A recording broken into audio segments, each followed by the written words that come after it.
Good afternoon, everyone, and welcome. Welcome to this hour of learning and community. We just entered the book of Leviticus, where we're called to draw close. Our offerings bring us closer to God, but they also draw us closer to one another. We share learning, we share stories, we share our knowledge so that we can build this world into one that lives in peace, an offering for this time and for this day. Olam Chesed Yibaneh, a world of loving kindness. That's what we are building here today. That's what we do, each and every one of us, every day. Ya la ya ya ya ya la la la la ya la la la ya la ya la la la la la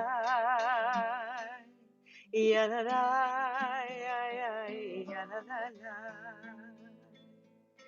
ya ya la la la la ya la la ya ya ya la la la ya ya ya la la la ya la la ya ya ya la la la Olam Chesed Yibaneh ya la la ya ya ya la la la Olam Chesed Yibaneh ya la la ya ya ya la la la Olam Chesed Yibaneh ya la la ya ya ya la la la Olam Chesed Yibaneh ya la la ya ya ya la la la I will build this world from love ya la la ya ya ya la la la and you must build this world from love ya la la ya ya ya la la la and when we build this world from love ya da da ya ya ya da da da then Yah will build this world from love ya da da ya ya ya da da da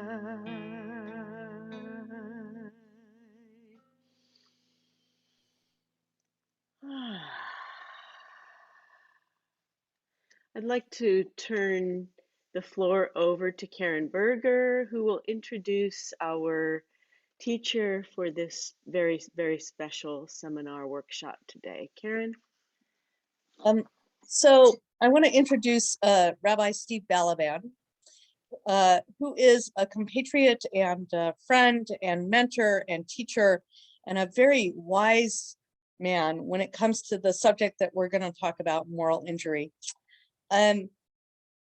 I know him by way of my military service and through the Jewish Welfare Board and the JCC. That's our professional organization through which our chaplaincy works with the military men and women and State Department personnel throughout the world. And have had the opportunity to know Steve for a long time, but not to work closely with him because he is in the Navy and I'm in the Army. So what that really means is that he's on ships and I am on the land. And when he gets dressed up, he wears white. And when I get dressed up, I don't wear white because it would not stay white for very long. Before we go on too much farther, I want to talk, if I can, for just a second about moral injury, and kind of why I think it's important, at least in my world and where I see it fitting in. And one of the challenges that I think Steve and I will agree we struggle with. This question of what is moral injury versus trauma and how it plays out is something that touches us as rabbinic pastors and chaplains every single day of our life and the work that we do. And I think one of the big questions that we have, and Steve and I have talked about this at length, but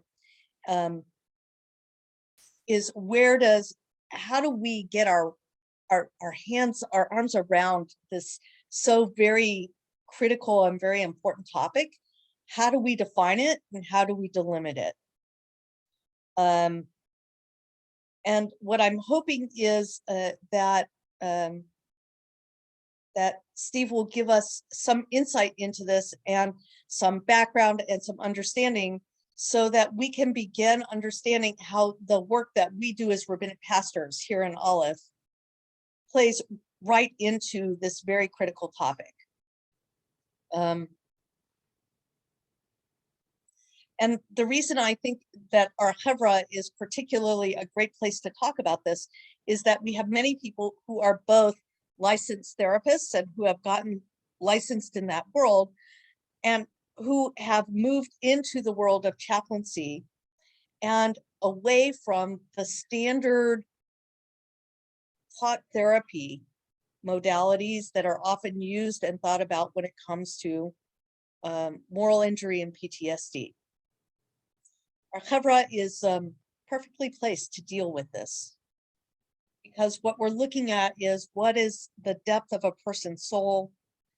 How do we build that container so that a person is safe, so that they know that they can start dealing with those very hard, wounded place. So I really want to, Steve, I really want to thank you for being here and for doing this, and for opening up for this. And enough said on that. Steve is a lieutenant. That means he has 2 bars. It's the same rank as mine in the U.S. Navy. He has served, I think you said it was 34 years last time we talked. Was it 34?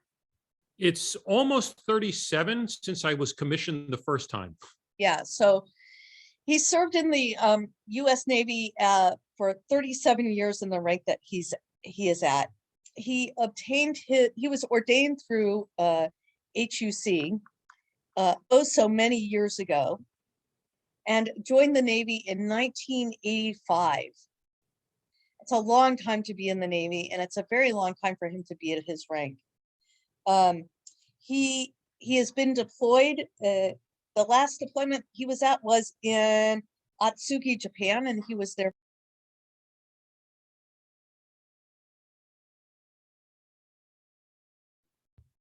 You went, Karen, you're muted.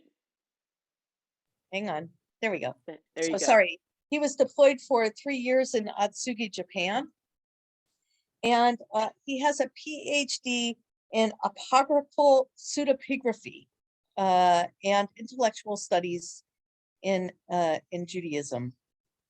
So, currently he is serving as the naval chaplain at the Navy Academy and has been working in the field of moral injury for, gosh, at least 15, 20 years. He was one of the early contributors to this. He's published on this and has some tremendous wealth of knowledge when it comes to dealing with this. And his puppy Baxter is with him and is here to share Baxter's learning as well. And it's with that I am honored to have Steve take over the session, and feel free to ask questions. He's an amazing guy and a wealth of learning.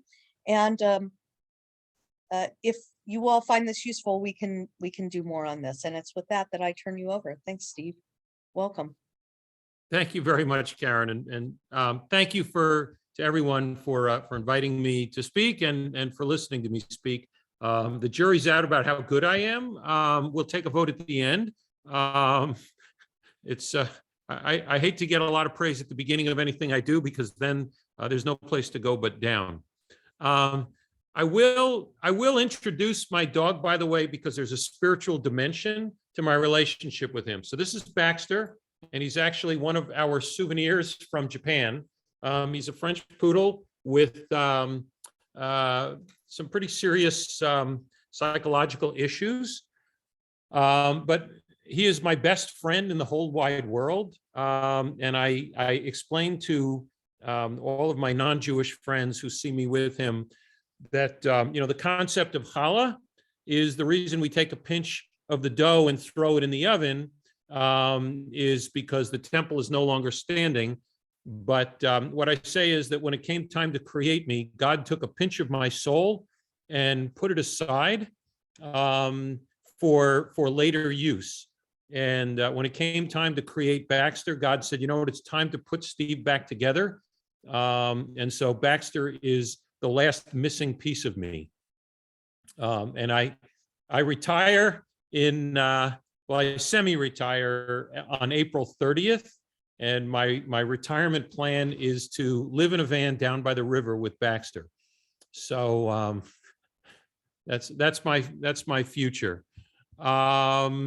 So on to the discussion of moral injury, and I'm going to share my screen.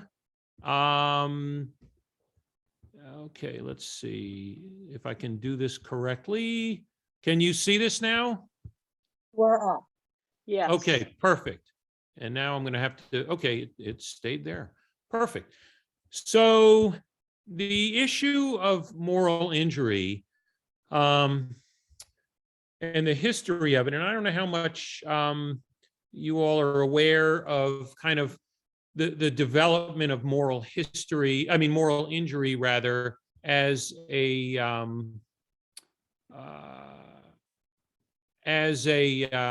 really a psychological domain.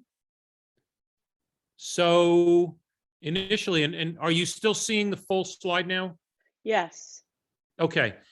So many years ago, really post-Vietnam, people started to notice that those who had been through combat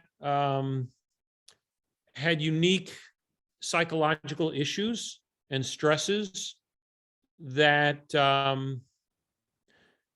really came to characterize how they were post-trauma, and that there was one of the early researchers in the field was somebody who wrote a book called Horrific Traumata. He had been an Episcopal priest in Vietnam, and then afterwards got a degree in psychology and was a therapist. And research began into what was this phenomenon. The actual issue has been known for at least a century.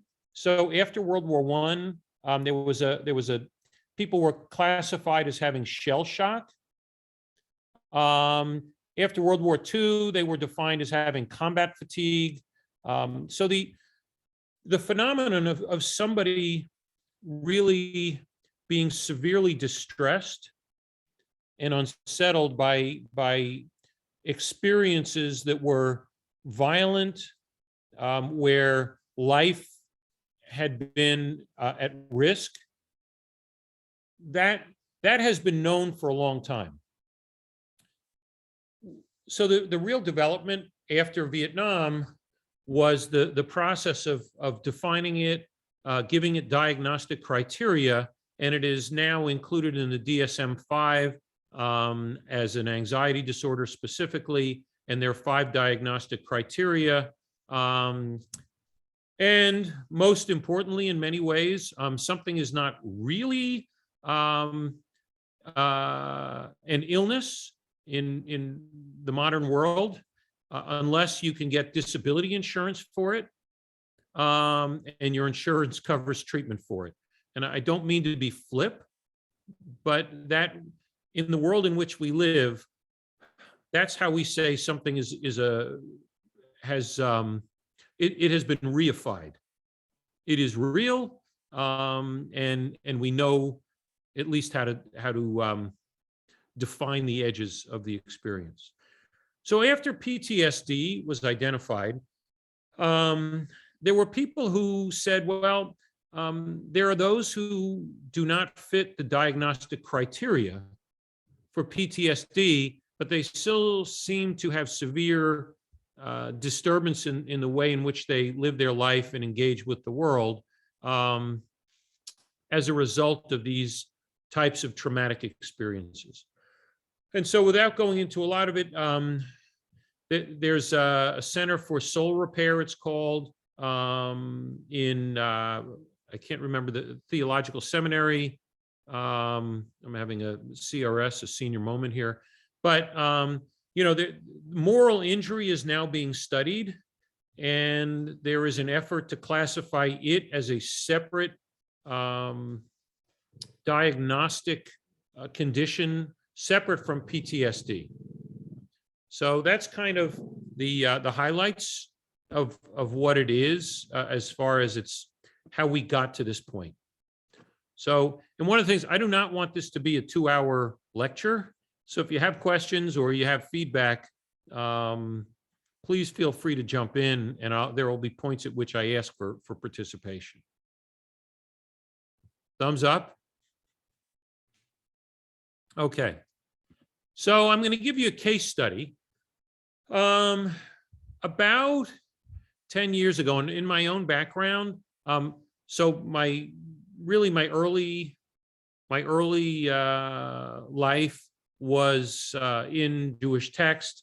Got a PhD in, I guess in the, mostly it would fall into medieval intellectual history and how ideas and texts passed from one culture to another. But about 12 years ago, I did my first CPE unit, and I wound up doing 7 units of CPE. And of my 7 units, 5 were in behavioral health and on behavioral health units. So in my very first unit, which was in the summer of 2011, I met a patient on the unit, and I'm going to call him Tim.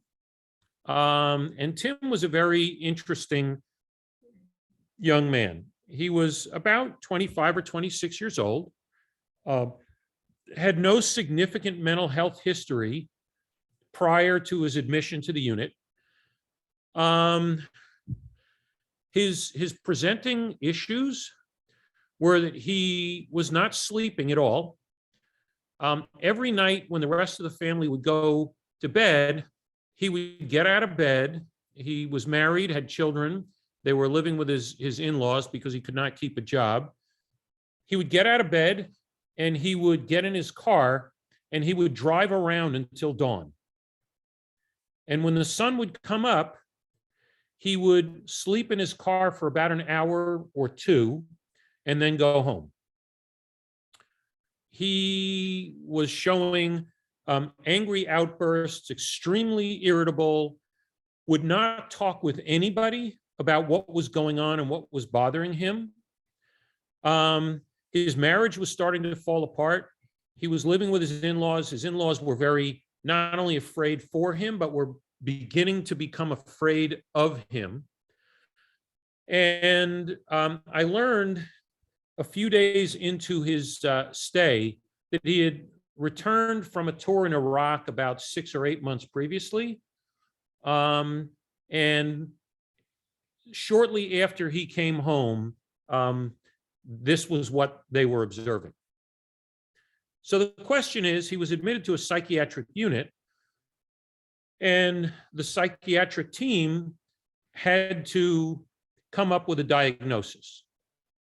Because again, they do not get paid if he does not have a diagnosis. So the question was it a psychiatric issue was there some sort of medication that they could administer to treat the symptoms, and what was his diagnosis? So particularly those of you with a mental health background, I'm curious, obviously there's kind of a, my hand is tipped because it's a conversation about moral injury. But if you met this person, what would you think?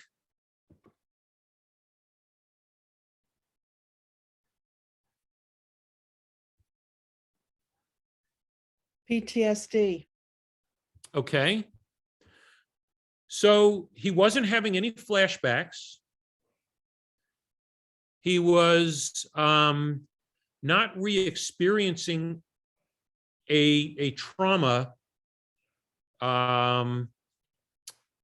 So he only had one or two of the diagnostic criteria, but the problem was he wouldn't even talk about what he had experienced. So there was really no way to have a differential diagnosis.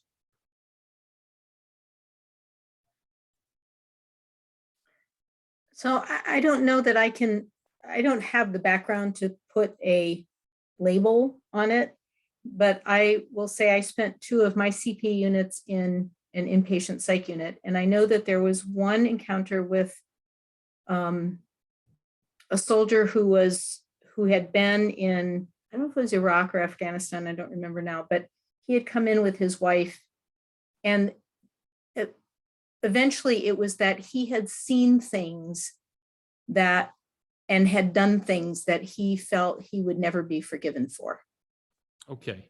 And excellent. And that was what was just, and he felt, and his wife was pregnant, and he felt that he was not worthy. And so that is then eventually, but it took a very long time. Again, it was hours that I was with this couple until he and I went off separately, and that's where we landed on that. Okay. So what's unique, by the way, and I'm going to say this, and then I'm going to get to Karen. Anybody who has worked on an inpatient psych unit knows you get maybe 5 to 10 minutes with a psychiatrist because they're in there for a med check, and then they're in there to diagnose you. And one of the things that's unique about chaplaincy is we can spend 3 hours with one patient if we want to, because we don't have a census that we have to see, and we don't have requirements related to health insurance where we have to pin down a diagnosis, enter a diagnostic code, and then move on to the next patient. So, Karen? I think there are 2 things that I'm not sure that I could come up with a diagnosis from what you're Presenting, but there are some things that are a clue to me that are really important. And I think the first is the one tour in Iraq. For me, time frame is important because it gives me some idea of a time frame and place in Iraq, because that gives me some sense of exactly what Tim was dealing with and just how bad or how good it was and what unit he was with. And the other is the inability or unwillingness to talk. I was thinking about this as we were moving into today's session, and tying it back to the Vayikra and the question of not being able to say anything or talk means that we're going to express things in other ways. What is there is going to be expressed. And so I think for me, those are the 2 things that are the most indicative that there's something going on that maybe is unexpressible to the person who's dealing with it, that everybody else can see and maybe can define, but he can't. Mm-hmm. So I think those are the 2 things. And I think that that's where maybe I would start. Okay, good. So I'm going to leave this pending until about another half hour from now, because I want to talk about sort of the features of moral injury, and then I'm going to come back to Tim and talk about dealing with it. And now that we're kind of into it, I should say my own background in terms of chaplaincy is the recognition that the way human beings process emotion is through narrative. One of the unique features of human beings, and Karen, did I send you the article that I had published? You did. You did. Okay. I read it too. It was very good. Yeah, so you're welcome to email that and share that if you want with others. So oftentimes when people are unable to talk about some personal experience, it is very powerful to use another text, and I'll talk about it later. But people cannot process trauma without any trauma, by the way, without constructing a narrative that contains the experience.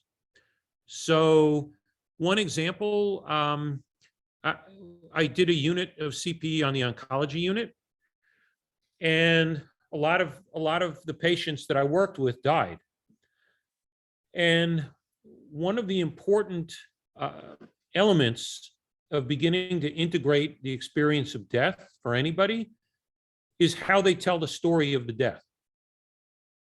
So if you listen to the elements of the narrative that they tell, if they say, well, my grandmother was, she told the doctor over and over again she didn't feel well, the doctor didn't listen, and she died because the doctor wouldn't listen to her. The way that person has now framed medical experiences is, in death, doctors don't listen and people die. So part of dealing with a trauma in the immediate aftermath, and critical response teams do this, is helping people construct a coherent narrative that makes sense to them within the framework of their value system and their experience, so that they are able to verbalize in a narrative form their experience. And that's part of the work that I've done in terms of clinical work and sort of when I do, I haven't done research for a long time, but when I did research, it was really focused on that. So I'm going to move on. The definition of moral injury. In the book, Rita Nakashima Brock, Soul Repair, moral injury is the result of reflection on memories of war or other extreme traumatic conditions. It comes from having transgressed one's basic moral identity and violated core moral beliefs. So although a lot of the conversation about moral injury has been focused on war and soldiers who have experienced combat, the truth is that moral injury can be experienced by anybody. And right now, anyone who's dealing with, if you have family in the healthcare field, or if you work in healthcare, you know that there's a tremendous amount of burnout. As many as 1/3 of all physicians are considering leaving medicine, and up to 50% of nurses are considering leaving medicine. And it's been classified as burnout. It's been classified as part of the Great Resignation. There's a lot of different explanations for what is going on. But for a significant number of people, they've experienced moral injury. Yeah, Karen, go ahead. I think it's really important to say one of the struggles that that I have is, how do we define what is moral injury versus cognitive dissonance versus trauma, and how do they fit together? And I think one of the things that I've been playing with, and I wonder where you are with regard to this, Steve, is that moral injury is about not how others betray us, but how we are part and parcel of that betrayal and are set up to betray ourselves. So when the injury occurs, it's the injury that we do, that comes because of what we did, not because of what somebody else just did to us. I don't know where you are on that, Steve. Yeah, so let me say this. For instance, I'll use a real world example. August 26th, anybody who knows me, I had a dear friend that I knew in Bloomington, Indiana. She was a remarkably gifted harpist. Her father made a lot of money in real estate in southeastern Indiana, which means he was not really wealthy, but he was wealthy in Indiana. And so she had a saying, you don't wear your money, you don't live in your money, you don't drive your money. In other words, live simply, live within your means. So I've always driven a car that's not much to look at. Let's just be kind. And when other people in my family are done driving a car, they usually give it to me instead of taking $500 from the junkyard. So I had a 2004 Mercury Grand Marquis. The suspension was shot. It had a couple of nasty dents in it, and it was a piece of junk, but it drove. My criteria for a car is, does it start when you turn the key? And it did. So September 26th, I was at the Naval Academy. It was 7:30. I was getting out of my car to go. I taught leadership last fall at the academy. I was getting out of my car. I got my books together. I got everything ready. I swung my feet out of the car. I had parked on the side of the road. And I checked, the mirror twice to be sure it was safe to get out of the car. And I had my feet on the ground and was about to stand up when out of the corner of my eye, I saw a car speeding towards me. And it was on the Naval Academy grounds. The speed limit is 15 miles an hour. This car was flying because I hadn't even seen it a second before. So I pulled my legs in really quickly, but I didn't have a chance to grab the car door and shut it. This other car slammed into my car door, doing about 40 miles an hour, and hit it so hard that my car door bent all the way forward. And it took him about 30 or 40 feet to bring his car to a stop. Since then, it was a long story, but the insurance company paid the value of my car, which was not much. I bought a new car. Every time I park and I have to take a parking space where I will have to open the driver's side into traffic, I get a little panicky and I keep driving until I find a parking space where I can get out onto the sidewalk from the driver's side. That's PTSD, not moral injury. Okay? I don't feel like I did anything wrong. I feel like the other guy was speeding. He was a fool. He endangered the lives of everyone who was on the street at the time. He was irresponsible. Okay? And and I use that, it's an oversimplification, but the point is, I experienced a trauma, a momentary trauma. I don't have flashbacks. It doesn't interfere with my functioning, but it's changed my behavior. I will not park anywhere where I have to get out and open my door into traffic. Yeah, Tivona? Yeah, I'd like to pick up a thread that Karen identified, and then looking at the second definition from Syracuse, when a person perpetrates, witnesses, or fails to prevent. And so Karen, you had said about injury we do, not done to us. So just within that framework, so I'm a director of studies for the Aleph Rabbinic Pastor Program. And one of my students is doing her CPE chaplaincy in a prison setting. And she has witnessed that the prison staff routinely take the sacred books of the Muslim inmates and the Jewish inmates and sort of throw them into basically a garbage can.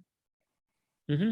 And she tries to do something about this, but it happens again and again, and she does not have the power or the authority. So she's basically witnessing, trying to do something. She's not really perpetrating, and she's acting within the extent that she can, but nonetheless, she feels deeply wounded by this and compromised, and feeling like she should be able to do something even when there is nothing she really can do within that setting.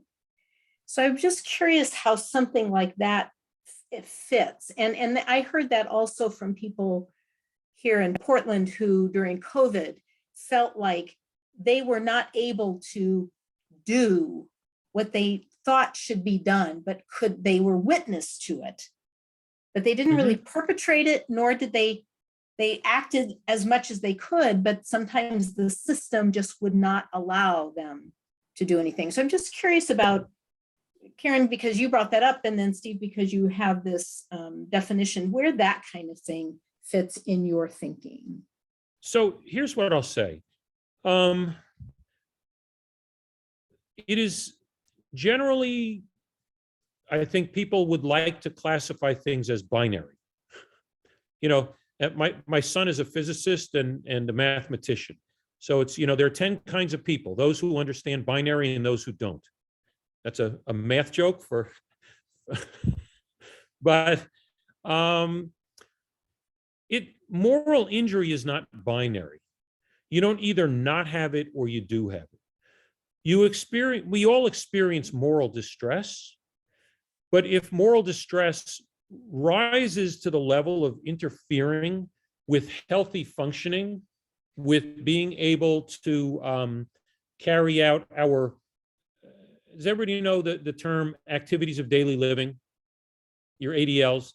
So, you know, the issue is, for instance, I'm 62. I'm not as flexible as I used to be. I'm not as, my reflexes aren't the same. And I've noticed recently, I'm a lot clumsier than I used to be. So tying my shoes is more of a challenge than it was when I was 18. But I can still tie my shoes. I don't need somebody else to tie my shoes. So I'm on a spectrum of loss of flexibility and loss of mobility, but I'm at the far left edge of that spectrum. And what I'll say is, it's like, you know, what makes something a disorder? You know, either PTSD, or if you have an anxiety disorder, or if you have a personality disorder, it's only a disorder if it interferes with your function in some significant or substantial way. So, and I'll take the current news and the news cycle. I think that anyone who has a moral foundation is experiencing moral distress when they turn on the news and see what's going on in Ukraine. When you see a maternity hospital bombed, or you see elderly people struggling to escape and cross a bridge, and they're hungry and they're cold, we all experience moral distress.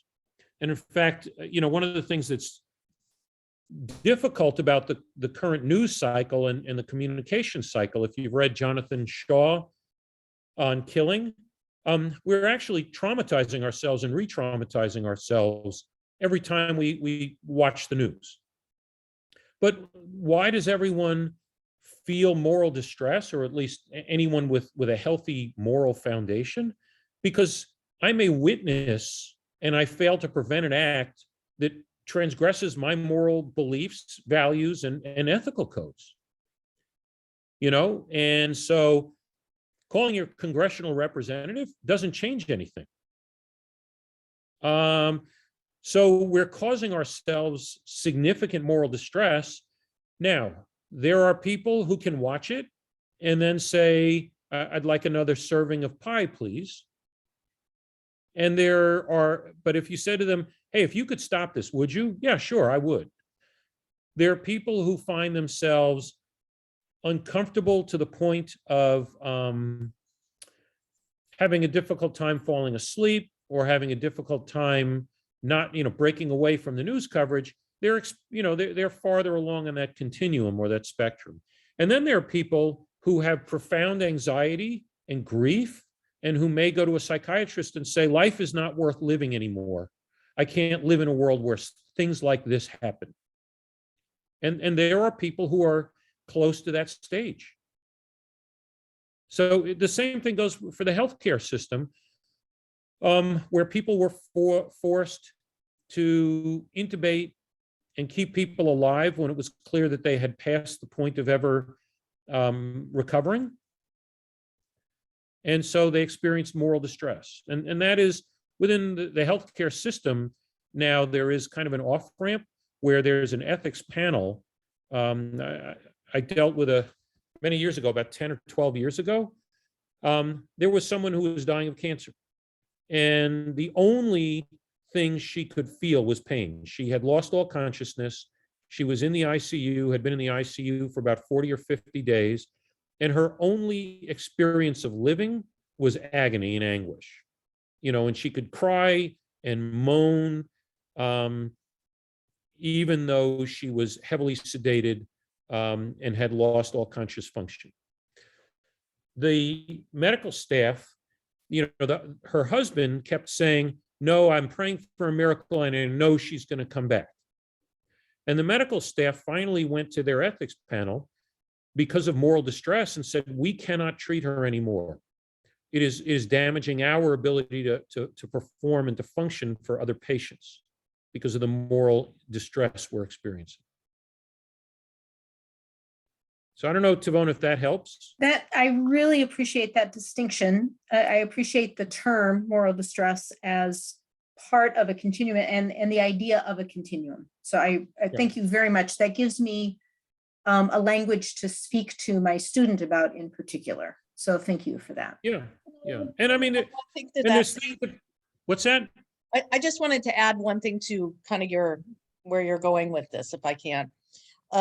I think we're also talking about a cumulative effect and how that affects us. For some people, one instance is going to be enough. For others of us, we have the capacity to deal with experiencing things again and again and again and again. I think as chaplains, we encounter this a lot. The idea of being professional in the face of trauma, it affects us in different ways, but it does affect us. It's something that at least I have learned to become sensitive to in my own chaplaincy. At what point am I being affected by somebody else's moral injury and taking it on as my own?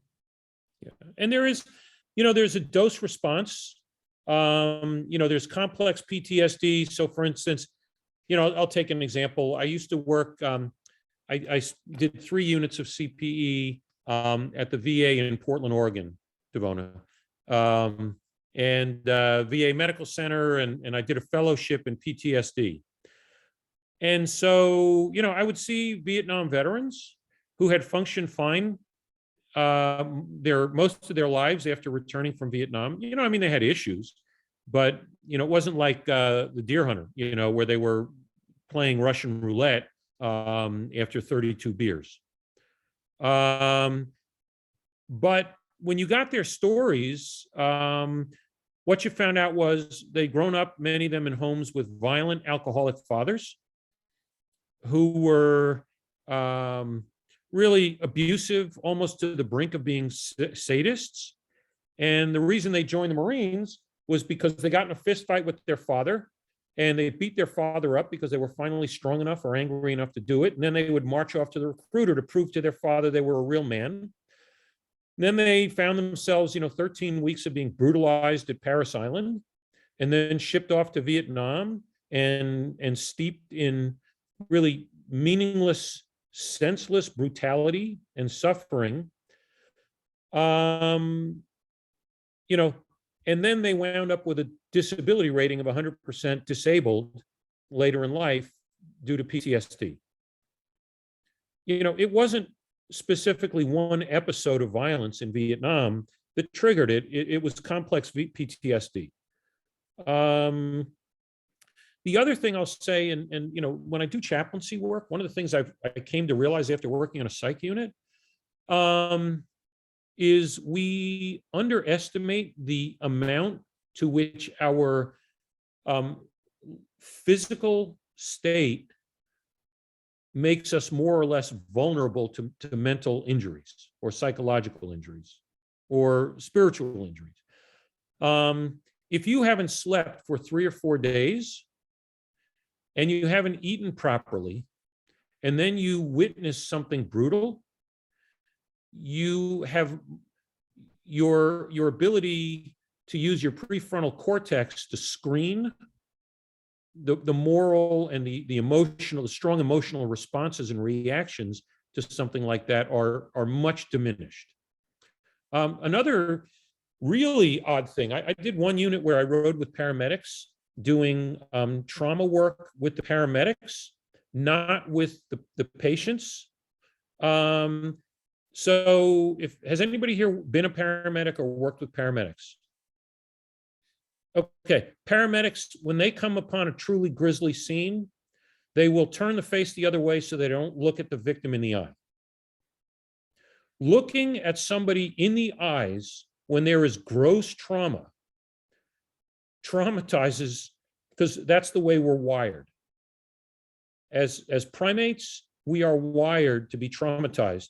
So without being graphic, I worked with some paramedics, one of whom had responded to a scene where a young woman was stabbed to death.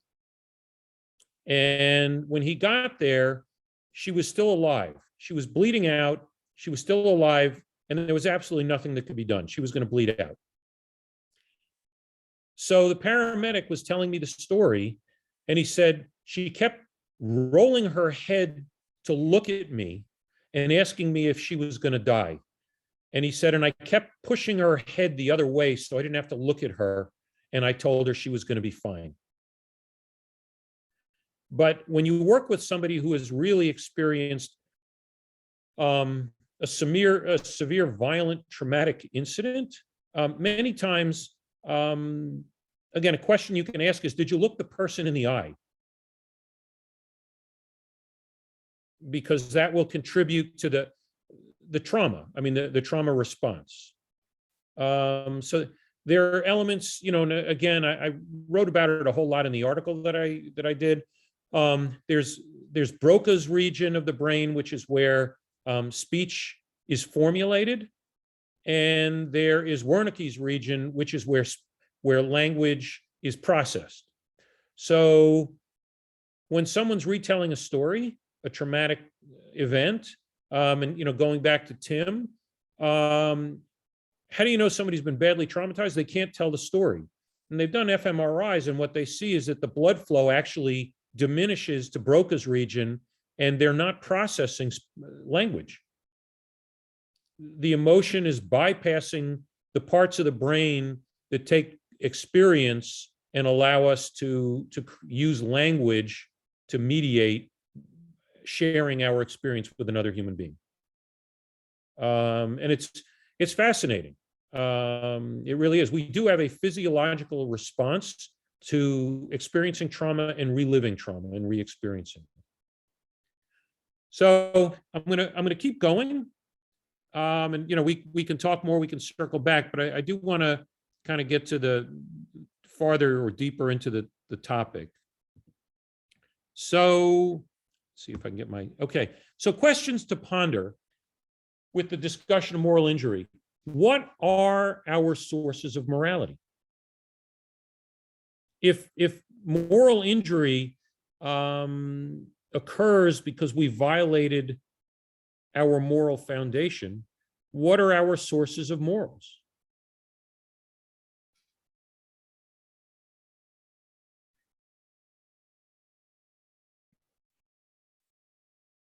If we grow up in a faith tradition, it might come through what we hear from our religious authorities, but it also comes from what we get from the people who raised us. Mm-hmm. Okay, so our family is a source of moral orientation. And I'll give, here's an example. Suppose you're working with an 18 or a 19-year-old who was raised, since we have people from Texas and Florida, raised in a very, very fundamentalist evangelical family, and that individual realizes they're gay.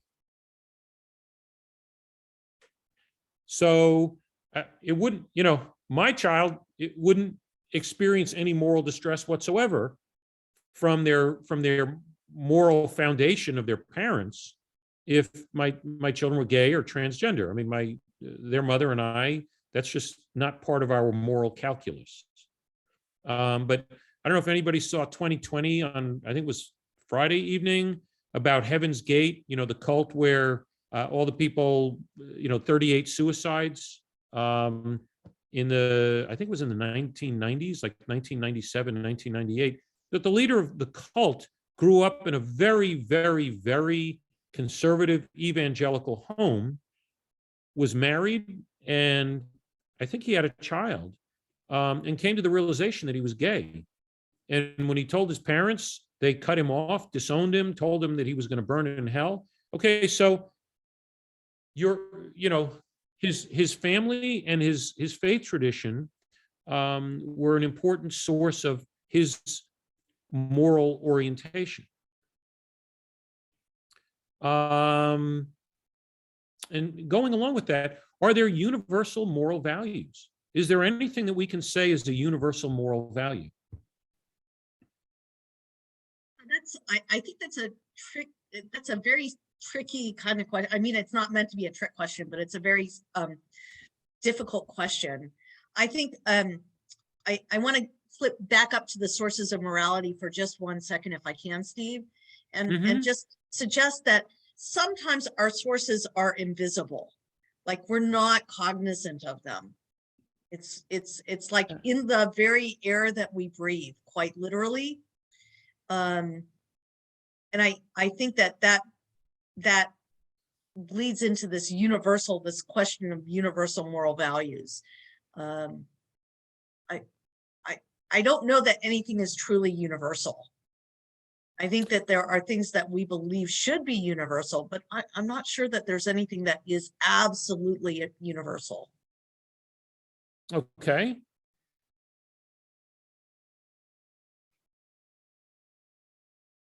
I mean, and again, I agree that we take in the larger culture around us, and we may not even be cognizant of the influence on our morality and our worldview. I'll give, kind of the two extremes. I lived in Japan for 3 years.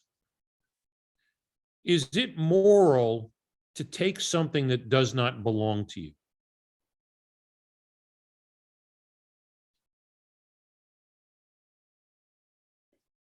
In our culture, it's not moral to take something that doesn't belong to us unless we get the permission of the person who's the belonger of it. Okay. To what extent do you think people actually act in accordance with that moral belief?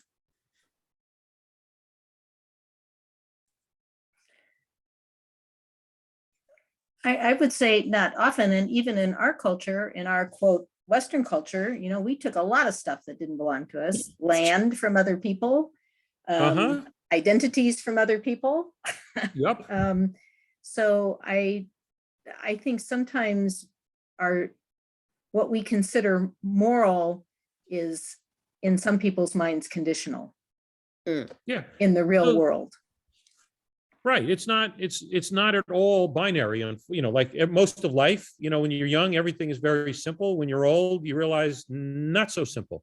Right. So in Japan, if something doesn't belong to you, you don't touch it.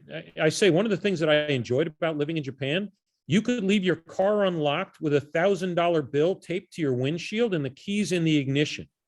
Come back a month later and everything would be as it was when you left it. Because in Japan, it is absolute. But is it because they don't believe in stealing? That has nothing to do with it. It's a shame-based culture. If somebody finds out you took something that didn't belong to you, you will be ostracized, your family will be ostracized, you will never work again. So it's really, you're avoiding the shame of being caught. I wonder also about the flip side of cultures in that particular scenario, of cultures where the idea of ownership is foreign. You know, do we really own anything? So what is arising for me is Rabbi Shefa Gold has a very creative translation of this line from Psalms where she says, I come before you with my whole life written upon me. I found that was a kind of concept that was very important to me in my chaplaincy work when I was working actively as a chaplain, because we each have something different written upon us. Our own experiences of, as you were citing, of, you know, how we grew up, that's written upon us. And therefore, you know, what is moral, what is, quote, universal, is going to differ, I think, person to person to person, but we may not know that. We may go in and make assumptions that somehow there is a shared morality or a shared tradition or a shared understanding of something, which in fact is not the case. Yeah, and I agree with you. And I think that one of the pitfalls oftentimes in working with people is, you know, this is where Anton Boyson and his approach, that people are living documents. You know, we may assume we know what's written inside the book. But it turns out, you know, if I'm working with somebody Japanese who's horrified that they took something that didn't belong to them, and I assume it's because their moral value is theft is wrong, I've completely misunderstood that person, because I haven't given them the space to say, no, I brought shame on my family. My moral value is never shame your family. And so that's why the question of are there universal moral values sort of leads into the next question about this entire definition of moral injury. Is moral injury weird, or is it universal and transcultural? So weird, one of my favorite expressions, I learned it listening to NPR last fall. And weird stands for Western, educated, industrialized, rich democracies. So we live in a weird culture where we talk about morality. We talk about values, you know, but there are societies where they don't talk about morality. They talk about what do the gods demand of you, you know. So I'll never forget, there was a family that, well, I'll talk about an American family, an American Jewish family. Early on in my rabbinate, their son was, he had gone to a fraternity house. He was from Richmond, Indiana. He went to Bloomington, Indiana, and it was the Sammy house. And he gotten drunk and went upstairs and passed out at this party. And later on in the evening, there was a guy who was very angry, and he came and he had gotten thrown out of the party. He was a townie, got thrown out of the party, and he brought gasoline and he poured it on the stairs of the frat house, set it on fire, and this boy died of smoke inhalation in the fire. The parents, the father was distraught. I mean, for obvious reasons. The boy was adopted, so he was the parents' only child. They didn't even know he had left the house until the police came to their house at about 6 o'clock in the morning to tell them that their son had died. The father kept saying, I killed my son. Why did he believe he killed his son? Because his brother, so this boy's name was Israel, Izzy. He was 19 years old. He was named after his father's brother. His father had a 19-year-old brother who had died. He was electrocuted.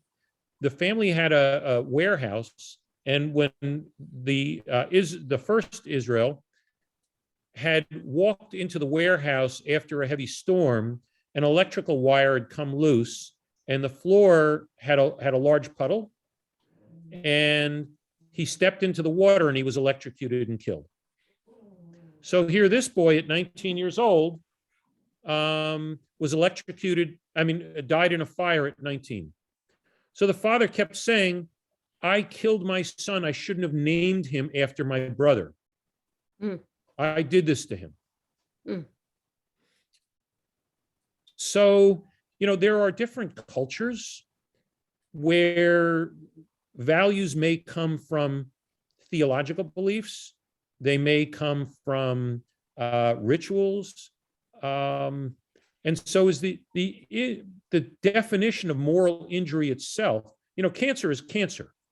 I don't care if you're living in the rainforest in Brazil or if you're living in New York City. Cancer is cancer. But is moral injury and PTSD to a certain extent is universal and transcultural. But is moral injury the same? And I don't know that it can be seen as a universal as opposed to something that we experience. And it's a definition of an experience or description of an experience that we have given our cultural foundation. Well, I feel like we're not really talking about Torah, but I think in the Torah there's, and especially in the book of Leviticus that we're going into right now, it's talking about if you injure someone in this way, you have to give this, and if you do this, especially with the korbanot that we just read, if you do a transgression, you have to bring this sacrifice, and if you do that, you do that. And I think a lot of what my background is for moral values comes from the Torah, what we learn, and then then I study with my students about a parsha like Lech Lecha or Shalach, which says we're going into the land and we're going to take it over. And the leaders are saying, yeah, we can take this land. It belongs to us. And then the other guys are saying, hey, no, those folks are too big. I don't want to go up against them.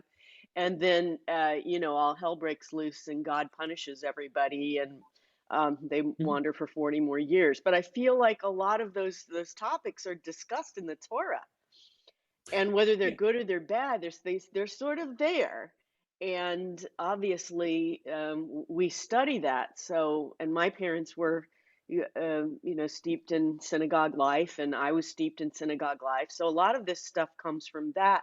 On the flip side, is being a Jewish professional, working for those folks who are supposedly to have the moral high ground. And what's coming out right now is that all these leaders and people in power have totally gone astray. They've totally done things that are not clearly have crossed the boundary of moral values. So how does that exist? And what I'm having trouble with is reconciling all of the things that happened in my career from these righteous folks who are supposed to be standing in Torah and what they've done to me personally in a sense of betrayal by perpetrating lots of stuff that happened that they knew about, and they still didn't defend me or others like me. So I just want to throw that into the mix, because I really feel like even though my religion has been my grounding for my entire life, I lost faith in what is supposed to be our moral compass, our universal moral values. What happened to those? Yeah, and I absolutely agree. I think that there's a certain moral crisis, and I know exactly what you're talking about. The URJ and the CCAR, they, their moral failings are no less than the moral failings of the Catholic Church. and how do we address that? It's a very difficult question. And, I mean, and it's the same again, thing I as will being a say, soldier and having to follow rules and then not believing in what you're doing. In some sense, they're connected. And in my case, I mean, I'm still a Jewish well, in professional. I still work in the Afghanistan, field. Yeah. yeah, but in Afghanistan, we as Westerners have a belief that, we have to act when we see somebody being injured. Don't stand idly by. And, it's a cultural, very much a cultural norm for us. And I'm just, the reason I'm moving around is I just let the dog out. So, and it was a common practice for older males to rape young boys. And American soldiers would be aware that it was going on, and they would even be able to see it with night vision goggles, that young males were being sexualized by powerful men in a village. And they would want to go and deal with it. And they were told, no, you're interfering in their local culture. And, it's sort of anybody who's watched Star Trek, the Prime Directive. You can't interfere with somebody else's culture, even if you don't like it. And a lot of people experienced real moral distress from that. And within the reform movement, hang on, just opening the door. Within the reform movement, and it's also the case, by the way, in the Orthodox world, I think that we have a certain moral chauvinism as Jews. And we've been telling ourselves for the past 30 years as the Catholic Church has been struggling. Well, we're Jews. We don't do things like that. And so, that's where the cognitive dissonance comes in, Karen, where it's kind of like, well, all along, I've been told Jews don't behave like this. Turns out we can be just as rotten as everybody else. So can I add to that point, Steve? Mm-hmm. I think that Lisa, one of the things that you're bringing up in terms of the korban and the offerings, it's very important because it's not, there's a formula for the people who engage in these sins to ask for forgiveness, right? But I wonder if there isn't something also instructive in that for us in terms of dealing with our own moral injury. I don't have an answer to it, but I think to kind of retrack where we're thinking about this, and is there what's the connection between our own injury and those who injure us? And is the Torah instructive in that? And is there a way of us understanding that? One of the questions I think that's implied in here that's really important is, what is the connection between those who have been injured and those who perpetrate the injury? And I specifically am staying away from the victim perpetrator terminology, because I don't know that when we deal with moral injury that that's helpful in the end. So I think we're moving, again, we're moving away from being deeply offended, which is a normal human response when somebody transgresses a cultural norm. Moral injury, kind of looping it back, Karen, with what you said about the Torah. And I do want to get to kind of an analysis of how we use narrative to peel back the layers of moral injury.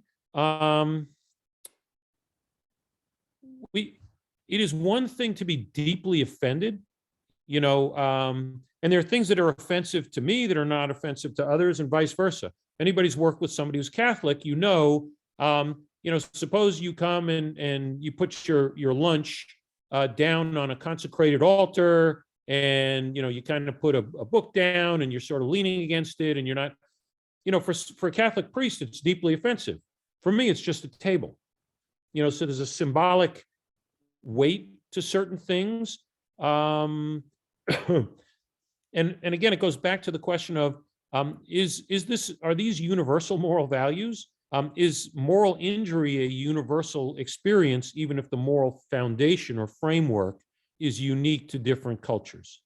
And one of the things, by the way, very powerful book, and then I'll move on, is Ordinary Men, which is about the German reserve police officers who were recruited and made up the Einsatzgruppen in World War II. And if you read the book and the description, I always wondered when I was first learning about PTSD and moral injury, how come there's nothing written about Nazis struggling emotionally and morally after the war? Did they not, did they have a different moral foundation? Did they have a different way of being socialized? And what you find is that different people express, it's called cultural expressions of distress. People express their distress differently. So in Japanese culture, there's a very high rate of alcoholism, gambling addiction, and other addictions. So how did people express moral injury? Well, they developed an addiction that was destructive. Also, Japan has 3 times as high an incidence of suicide as the United States. So when people experience moral injury or severe moral distress, suicide is a more ready option. But I want to go on now, since Karen talked about Torah. Further questions just to kind of consider, and I'm happy to share the slideshow later. I mean, you can have it, but these are, to me, powerful questions. Does everybody experience moral injury when moral beliefs are violated? Are there positive dimensions to moral injury? Why do we experience moral injury? Can anything be learned from moral injury? So, post-traumatic distress, the other side of that is post-traumatic growth. And again, because I love narrative and the power of narrative, if anyone knows the story of Persephone, the Greek story of Persephone, to me, I've always wanted to write an article, I haven't gotten around to it, on Persephone as really the Hellenistic model of post-traumatic growth. What is post-traumatic growth? And it's actually, and I'll use it the next time if we do another session, and I'll talk about specifically sexual transgression, and for Lisa, kind of covering that. But for people who are victims of sexual assault, particularly women who are victims of sexual assault, I use that story of Persephone, and it's extremely powerful in saying we have a cultural model that's at least 3,000 years old of injury, trauma, and growth beyond the trauma. It's not about how do I forget something happened or get over it or move on. It's about how do I incorporate this as part of my identity, so that I become a stronger person down the road. And so, the last question, how does moral injury differ from PTSD? We spoke about it. PTSD is really a physiological or neurological response to trauma, whereas moral injury is a spiritual response. So I wanted to kind of talk now with what I did with Tim and what I've done with people. There are things called meta-narratives, and I don't want to cover ground that you already know. Do you know what a meta-narrative is? So Karen, you're nodding yes. Well, I know what a meta-narrative is, but I think Lisa says, no, I think it's useful just to cover it. Meta-narrative is a narrative that you use as kind of an overlay to talk about stuff. It's like, I use Torah as, personally, when I teach Torah as a meta-narrative. It's not just, what does it mean to me and how do I take it and what's the archetype? But for instance, in the story of Vayikra, in what way am I God in this story? In my own life? In what way am I Moshe in this story in my everyday life? In what way am I Aaron and the Israelites? And then when I'm able to do that and see myself in those roles, then it's no longer about me. It's a story about Moshe or God or Aaron or the Israelites, but it is a story about me. And it enables me to tell a story about me without telling a story about me. It automatically gives me language that is not about me, but it is about me. And your subconscious, and the reason it works is because your subconscious, it knows that it's a story about you. Yeah. But That's And that, great. I mean, love it. conscious, yeah. So that's why this is a lovely way of dealing with this particular, it's a great tool. I love this tool. yeah. And it's a very powerful tool. Oh, is it D? You got to unmute though. Yeah, I just wanted to mention in talking about narrative and how important it is, I'm posting in the chat box a link to something that I've been watching the last several months when they have them online. It's called Theater of War Productions. I don't know if you're familiar with it, but they take these Greek, No. a lot of times they take Greek tragedies, Greek stories, and have them presented on a Zoom platform with an audience of however many, with people responding in real time to these stories and how they relate to where we are in the moment. It very powerful, very powerful. I hadn't heard of that. I'm gonna take a look at it. That sounds great. So what I mean when I'm talking about meta narrative, and there are a number of different meanings attached to the term. So for me, meta narrative is, as a human being, there are certain experiences that are universal to being human. I mean, we all experience birth. We all experience death. We all experience absence. We all experience violence. And, I love movies. And my favorite movie that everybody hates is The Truman Show. I don't know, how many of you have seen The Truman Show? So what I love about The Truman Show that nobody else loves about The Truman Show is it is actually an archetypal story. It is a story of somebody who grows up in a perfectly constructed, scripted world that is designed to protect and keep safe the star of the story. But the story is all about him. Everybody else is just a character actor in the story.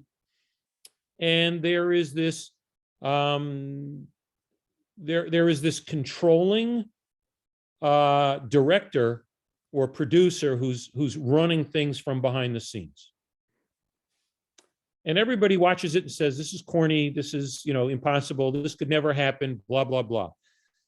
But if you read the story of Moses grows up in the palace with Pharaoh, and he knows nothing of the suffering of the Israelites and the Hebrew slaves until he goes out in the field one day. And if you read the story of Jesus, it's not until Jesus goes into the temple and sees that they're crooked people, and the temple's not all, unicorns and rainbows. And if you read the story of the Buddha, so the Truman Show is an archetypal story. It's a meta narrative. And the meta narrative is the transition from adolescence to adulthood and differentiation. We all have to make a decision at some point in our lives. Do we climb over the wall and go in the real world? Or are we like, what was that movie, Failure to Launch? Are we going to live in our parents' basement for the rest of our lives and let our parents pay for our groceries and tell us what time to be in at night and what time to turn out the lights? So it's a meta narrative because it addresses a universal human challenge. societies have addressed that universal human challenge with a walkabout. And if you've seen the movie, it was a great 1960s movie, I think, Walkabout, about Australia. If you the in the Native American, the spirit journey and finding which animal is going to be your spirit. I have to say, by the way, in the Muslim tradition, getting circumcised at 13 is a way of sort of creating a ritual that ritualizes. Within the Jewish tradition, traditionally, where women got married after they reached physical maturity and would be married at 12 or 13 or 14.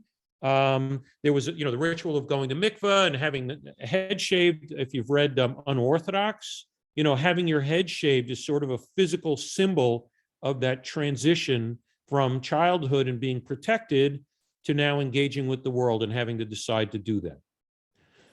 So every culture has a sacred story that encapsulates that meta-narrative of the transition from dependence to independence, from childhood to adulthood.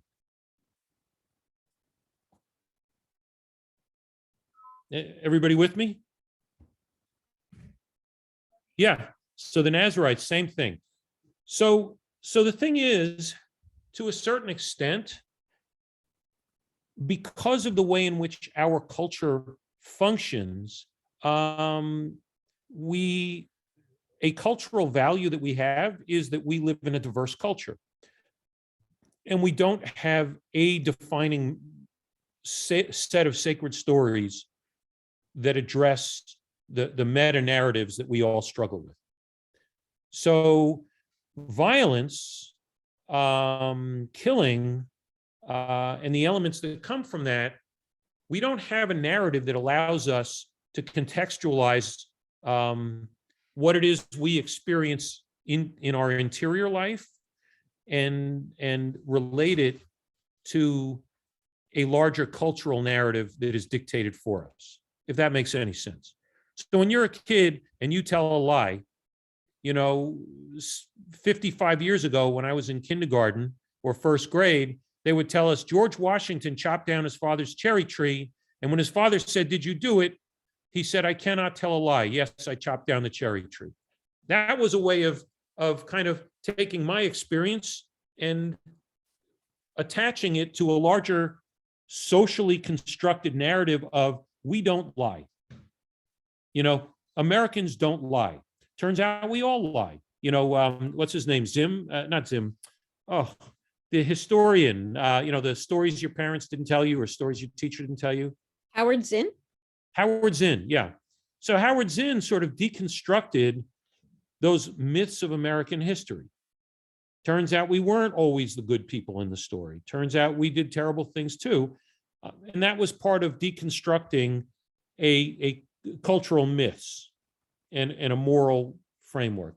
So when people engage, when they do something that violates their own personal sense of moral integrity, or they witness something and they fail to address it, they can feel that violation is so severe that they don't even have a context for processing it. So, and that's where I've used sacred stories that happen to come from socially accepted texts. So for instance, in a Jewish context, let's say somebody's working with a Jewish inmate who has killed someone. How, if you've killed someone, do you have a moral script that comes from a culture that allows you to talk about what you've done? When we are not conversant with stories, we don't have. I'm amazed sometimes when I talk to younger people who are struggling, and I say, well, what's your favorite book that kind of really defines who you are? I don't have one. What movies are very powerful? They live in a very fragmented world where there aren't those kind of powerful sacred stories that plug into a larger meta narrative. So what I used with Tim was the story of Cain and Abel. And we read it together, and I'd like to read it with you and sort of explore how powerful it is in dealing with moral injury. So there, for me, the story of Cain and Abel really can be divided into 3 parts. So part 1, if somebody wants to volunteer and read it.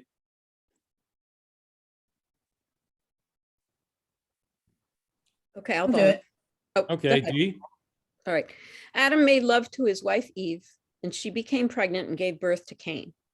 She said, "With the help of the Lord, I brought forth a man." Later, she gave birth to his brother Abel. Now Abel kept flocks and Cain worked the soil. In the course of time, Cain brought some of the fruits of the soil as an offering to the Lord. And Abel also brought an offering, fat portions from some of the firstborn of his flock. The Lord looked with favor on Abel and his offering, but on Cain and his offering, he did not look with favor. So Cain was very angry and his face was downcast. Then the Lord said to Cain, "Why are you angry? Why is your face downcast? If you do what is right, will you not be accepted? But if you do not do what is right, sin is crouching at your door. It desires to have you, but you must rule over it." Okay, so let's pause there for a minute. So what are the powerful themes that attach to larger meta narratives that are universal parts of human experience that you can see in this story?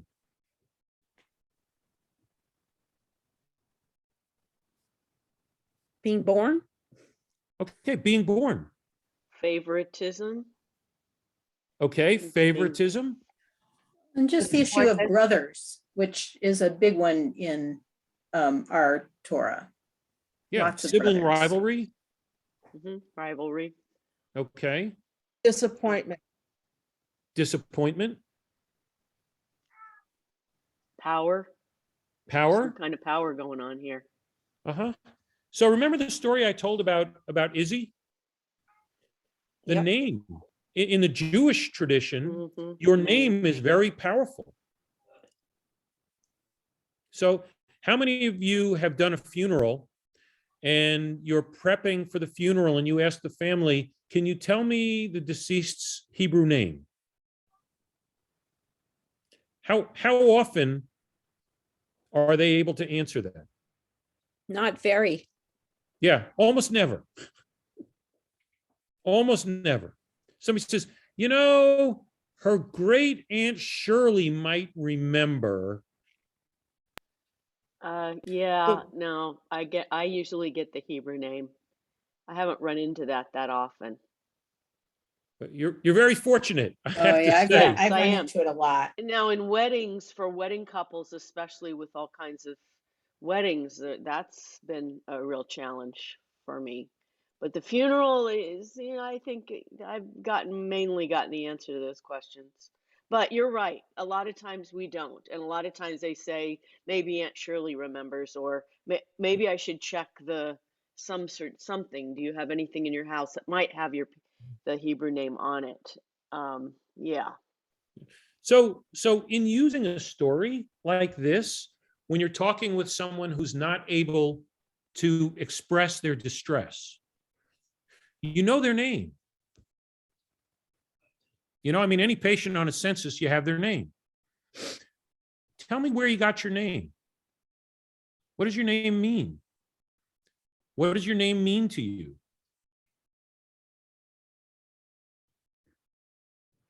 What did your parents think what did your parents hope you would become when they chose that name for you? So I don't remember who it was that said birth is one of the universals. Was it Dee? Yeah. So, we all have an experience of what our parents think our lives should be as opposed to what we think our lives should be and what our lives turn out to be. So part of that profound moral disconnect is we have undertaken actions, or we've done things or witnessed things that are very, very violate our own, who we are at our core being. Yeah, I'll give an example just again from the news. So my father, God bless him, he's 99 years old, was born in a village in Poland that is now part of Ukraine. And the last time Russia invaded that region was in 1939. My dad was 16. He joined the resistance. He was captured in March of 1940 and was interrogated by the Russians and sent to a forced labor camp in Uzbekistan. And long story, he escaped, but he had a cousin whose first name was Adam, and his cousin was 3 weeks older than my father. And his cousin did not join the resistance, and he was killed sometime in 1944 in the Warsaw Uprising against the Germans. Not the Warsaw Ghetto, but the Warsaw Uprising. And so I was named for him. And I've always known that I was named for him. So when you give someone a name, you sort of give them a destiny. So I now watch the Russians reinvade, and it's like I'm reliving my family story. So when we're working with people who are struggling to be able to express what they've experienced, to go back to their birth story. We all have more or less a birth story. And we all like to believe that our parents wanted us and our parents were excited when we were born. But particularly when you work with military people, I like to say everybody joins the military, ran away from home to join the circus. And home must have been a mess if this circus looks comfortable for you. But when you work with somebody and you discover their birth story is their mother telling them, you ruined my life. I got pregnant with you when I was 17, and I wanted to do something with my life, but I had you, and you ruined my life, and I married your father, and he was a horrible person, and he ran away, and he left me, and I had to work to take care of you, and you ruined my life.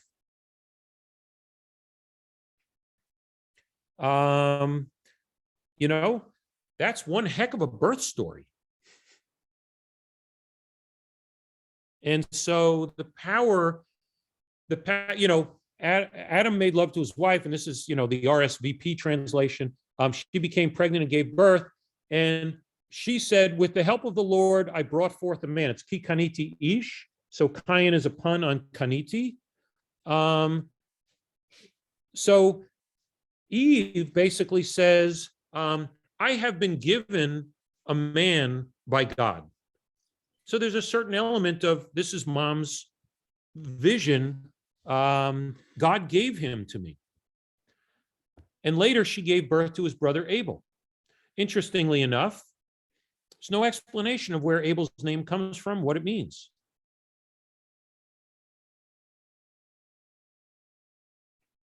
So Abel kept flocks, Cain worked the soil. And in the, I could go on and really, parse every word. But the point is, Abel brought an offering, and God looked with favor on Abel and his offering, but Cain brought an offering, and God did not look with favor. So Eve clearly loves Cain, but God in this story comes across as the judging, disconnected father who does not accept his son. So there's an element to the story. And again, when you're working with somebody who's in the military and they have a toxic relationship with their father, and their reason for joining the military was to prove that they were a man. And even when they join the military and they go to war and they kill, they come back and their father says, nah, you're still not a man. So what what does that do to you? Okay, so God says to Cain, why so glum? And look, if you do what's right, you'll be accepted. But if you don't do what's right, you're just going to be evil. So you've I got think what's really interesting here is the lack of clarity as to what is right versus what is not. Like, Mhm. there's an expectation you should know, but we don't know. Right. So the power of this story is the terseness and the ambiguity. And if you read it as a sacred story with someone, and it doesn't have to be read as a sacred story because, hey, this is the Bible, God gave it to you, but it can be read as a sacred story in the sense that, this story is 5,000 or 6,000 years old. And what you do is you normalize those feelings. We've been struggling with these themes for 5,000 or 6,000 years. And isn't it remarkable that these people who haven't, who know none of the technology, have none of the experience that we have of the modern world, how they are able to bring that into focus in a way that we can understand because we share that experience. And to normalize that and to say, this is part of universe, this is part of the human experience, that we believe that our parents don't accept us, we believe that we've disappointed our parents, or we haven't lived up to their expectations, or we're angry because they don't accept who we are as a human being. And particularly when you're dealing with early adolescence or late adolescence, and 23, 24-year-olds are still late adolescents. They're still involved and engaged in identity formation, with Erickson and the stages of lifespan development. So the second part, the end of the first part of the story, and sort of the bridge to the second part is, so Cain says to his brother Abel, let's go out to the field. And while they were in the field, Cain attacked his brother Abel and killed him. Okay, so that's the end of part one. So if someone wants to read part two. I will. Okay. Then the Lord said to Cain, "Where is your brother Abel?" "I don't know," he replied. "Am I my brother's keeper?" The Lord said, "What have you done? Listen, your brother's blood cries out to me from the ground. Now you are under a curse and driven from the ground, which opened its mouth to receive your brother's blood from your hand. When you work the ground, it will no longer yield its crops for you. You will be a restless wanderer on the earth." Okay, so right there, what's going on with this story? Cain kills his brother. It's like, hey, it's cool. I got away with it. Nope. Okay, Lisa, nope. Why? Because you can't kill somebody and get away with it. You'll be cursed. Although, blood has its own, blood represents life. And so the blood is very, very powerful, as we know from Vayikra. But I think what's speaking to me here is that, your brother, listen, first of all, listen. Can you hear the blood that's crying out? The blood is crying out to me from the ground. And now you are under a curse. I mean, come on, driven from the very ground that you work. Mm-hmm. It's kind of like, you gave into your basest anger, and you're going to pay the price, and that's it. You're finished. Yeah. So even when you think you've gotten away with it, you haven't. Correct. Your crimes catch up with you. You can call it karma. You can call it payback.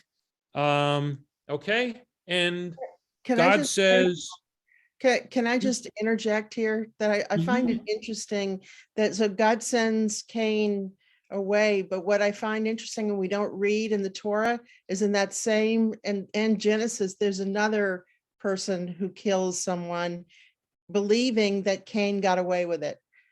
And then he could get away with it too, but he was punished for it. Yeah, actually, that is very much a theme in the book of Jubilees, and it's a play on, so it's a midrash. The midrash is ki kaniti ish me'et Elohim. And then when Lamech kills him, I mean, when I think it's the grandson of Lamech kills him, it says ki haragti ish. So it's a pun on ish, and that's how you know that he killed Cain. It's a midrash using that the same word in the birth story, and then in the story when he says haragti ish. So it's a beautiful pun. I mean, a beautiful midrash because it kind of resolves whatever became of Cain, because we never find out in the text of the Torah. We never find out whatever became of Cain. So God tells him, when you work the ground, it will no longer yield its crops for you. You will be a restless wanderer on the earth. And there's a wonderful Yiddish expression. If you want to say somebody kind of is, wanders around and they never really settle down, they never, navanad is you will be a restless wanderer. So that you're a navanadnik is how you say somebody kind of schleps around, they never settle down, they never stay in one place. And so this to me is one of the most powerful lines in moral literature. Tavona, you were reading, read this one. This to me, the hair should stand up on the back of your head. 13 and 14, is that what you're asking? Yeah. Okay. Cain said to the Lord, "My punishment is more than I can bear. Today you are driving me from the land, and I will be hidden from your presence.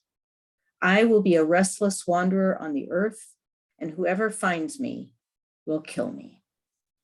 Moral injury.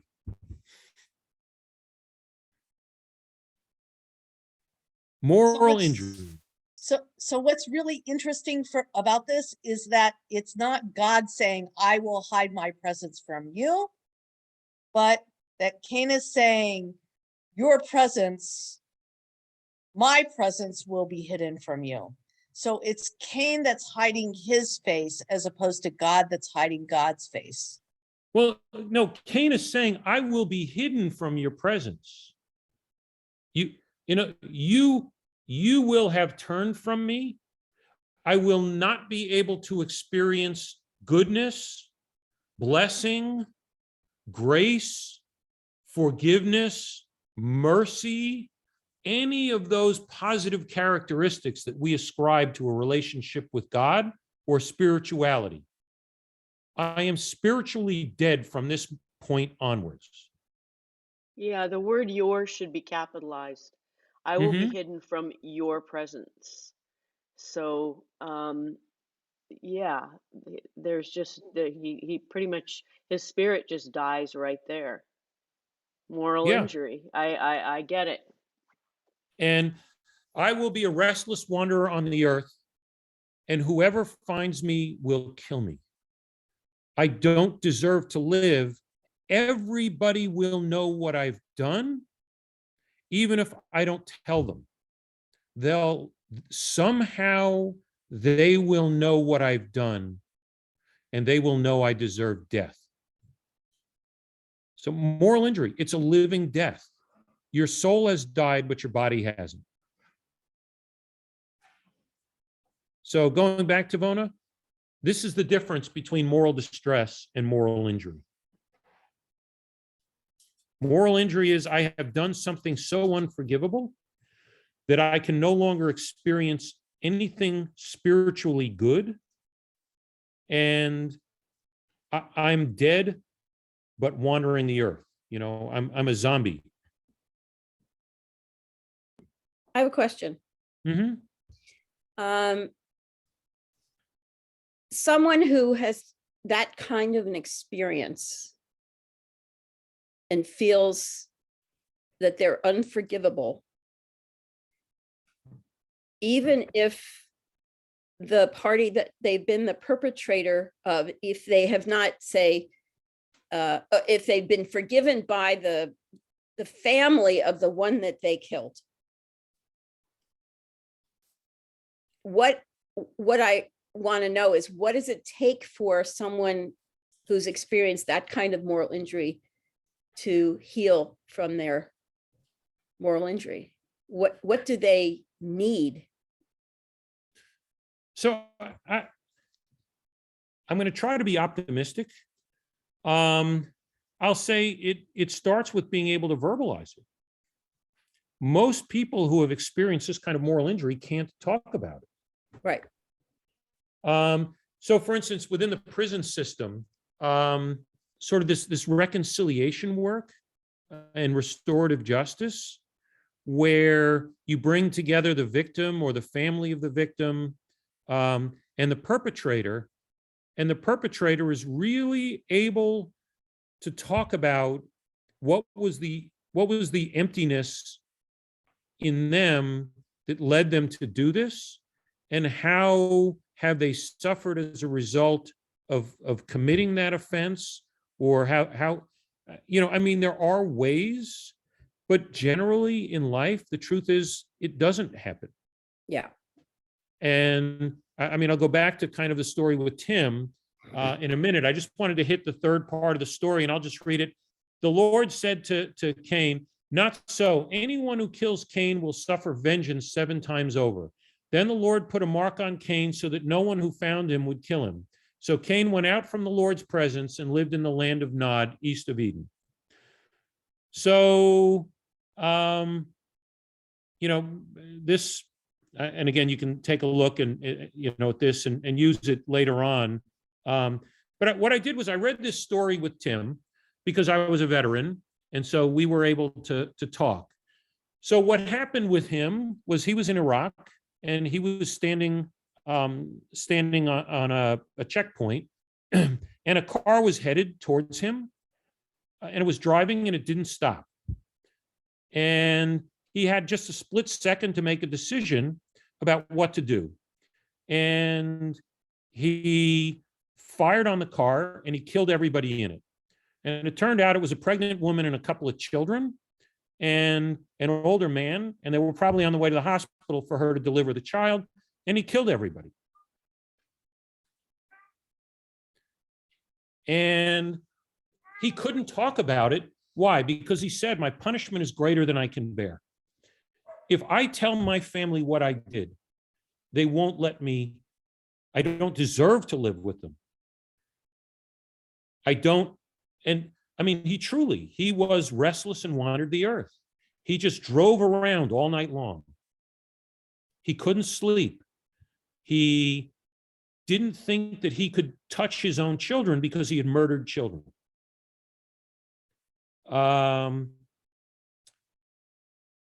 And did he have a psychological illness? No. But the real question is, then at the end of the story, there is a certain, the theme of forgiveness, and, there is no healing. You can't fix something like that. And there is no magic pill that you give somebody that changes them and says, okay, it's all better now. So, and that's part of the struggle with moral injury. How do you give, if you look at the end, the Lord put a mark on Cain so that no one who found him would kill him. And Cain went out from the Lord's presence and lived in the land of Nod, east of Eden. Cain does not ever regain spirituality. He leaves God's presence.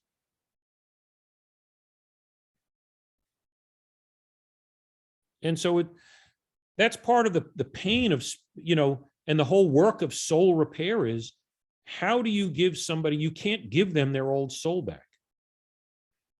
They have died in that moment. And there has to be an acknowledgement, you experienced spiritual death in that moment. The person you used to think you were died. The person your mother thought you were going to be when she gave you your name, that's gone. All these normal experiences of sibling rivalry and, parental disappointment and everything else, all of that kind of explodes in that one moment. And the person experiences moral injury. And then you cannot begin to do the spiritual repair work until somebody opens up and can really express how deeply they believe they have died. And that they are dead. Everyone who figures out what they've done will be disgusted and revulsed by them because they have committed an unforgivable, unpardonable crime. And so the power of the work with somebody is to give them the space and the vocabulary to say it out loud. And here is where, who has, I know some of you are trained therapists. So some of the challenge is, particularly today, most therapy, especially if it's being covered by insurance, it's evidence-based treatment. You get somewhere between 8 and 12 weeks of therapy, cognitive behavior therapy. It's kind of like just stop thinking negatively about yourself and talking negatively about yourself and having negative conceptions about yourself. And we're going to go through, and I'm not trivializing it at all, but 50% of people don't complete cognitive behavior therapy. And of the 50% who do, about 50% experience relief from symptoms for 12 months.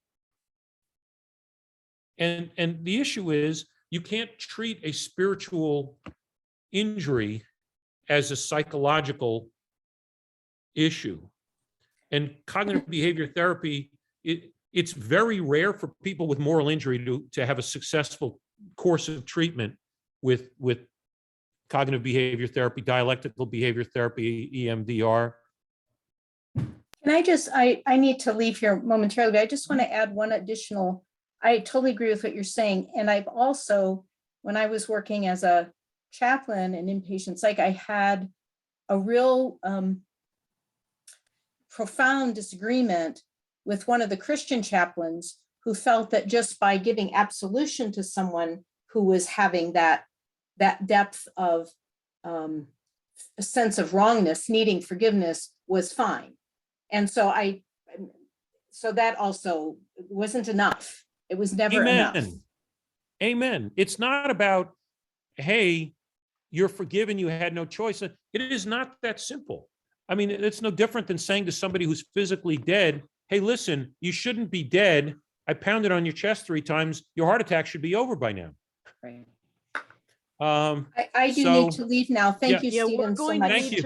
We're going to need to wrap this up because I want to be cognizant that we've been sitting for 2 hours now, and it's time to get up and move around. So, Steve, why don't you just wrap up, and then we will say our farewells and then reconvene next week.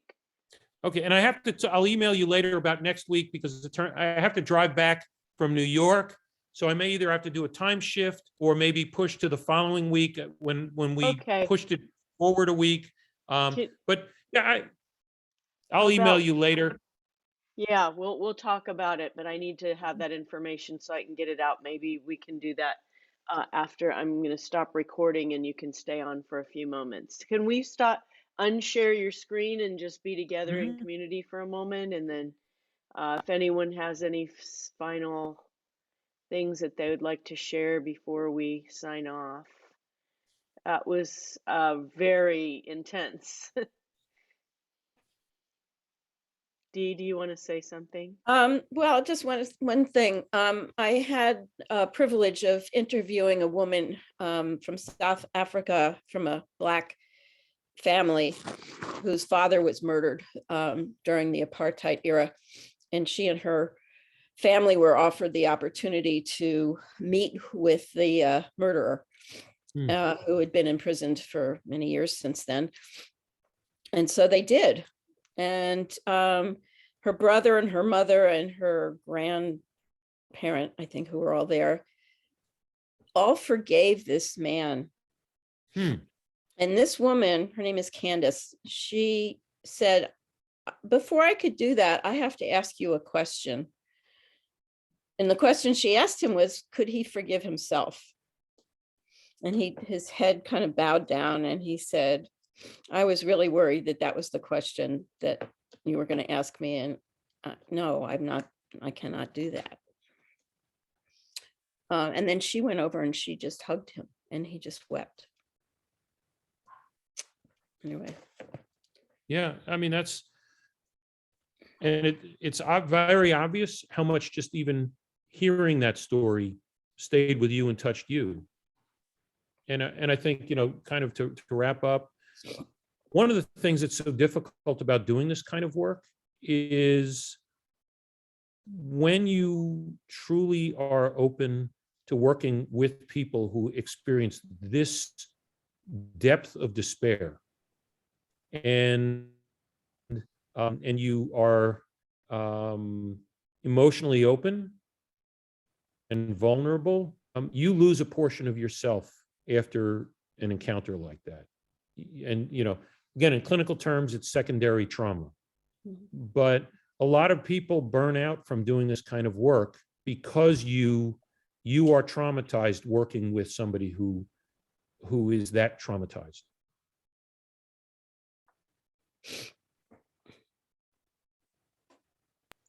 Thank you.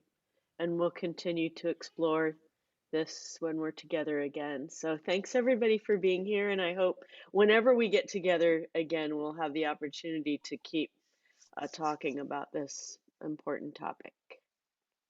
Thanks for doing it. Thank you. Thank you, so Lisa. much, Stephen. Thank you. Thank you Thank you, all. Karen, for inviting me. Yeah, Lisa, do you And- want me to stick around or or do you and Steve just want to work out the logistics? Yeah, stick around for a minute.